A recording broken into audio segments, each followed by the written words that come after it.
কালো জিরে, পেঁয়াজ,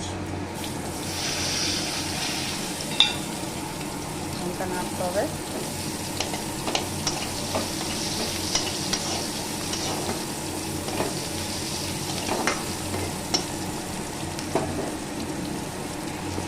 যতক্ষণ না হয় নাড়তে হবে।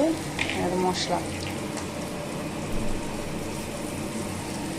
এর মধ্যে আছে আদা, রসুন, 2 কোয়া রসুন, কাঁচা লঙ্কা আর জিরে বেটেছি, ঝাল বানাবো। পমফ্রেট মাছ তোমরা যে যেমন বানাতে পারো, বিভিন্ন রকম মশলা দিয়েই বানানো যায়। আজকে আমি এরকম রসুন দিয়ে ঝাল করব। পেঁয়াজগুলো লাল লাল করে ভাজতে হবে।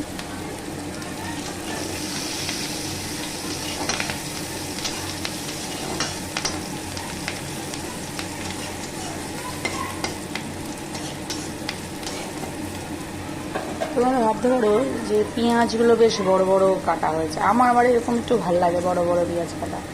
অনেকে সরু সরুও কাটে, সরু সরু আমিও যেমন করি মাঝে মাঝে করি, কিন্তু যেমন যেমন ইচ্ছা হয়।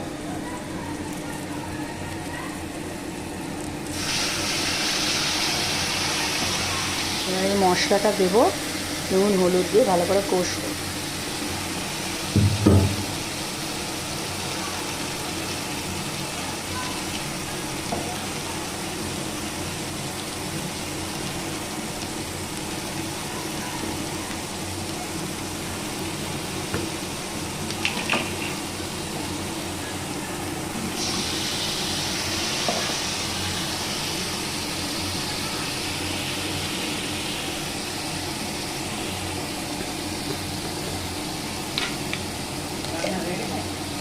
হ্যাঁ কোচ,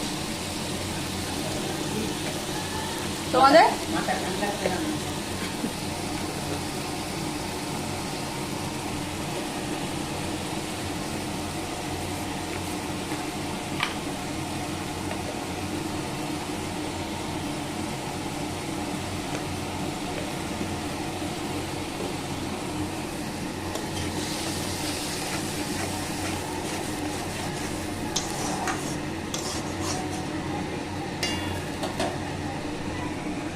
যতক্ষণ না তেল না ছাড়ছে মশলাটা কষাতে হবে আস্তে আস্তে।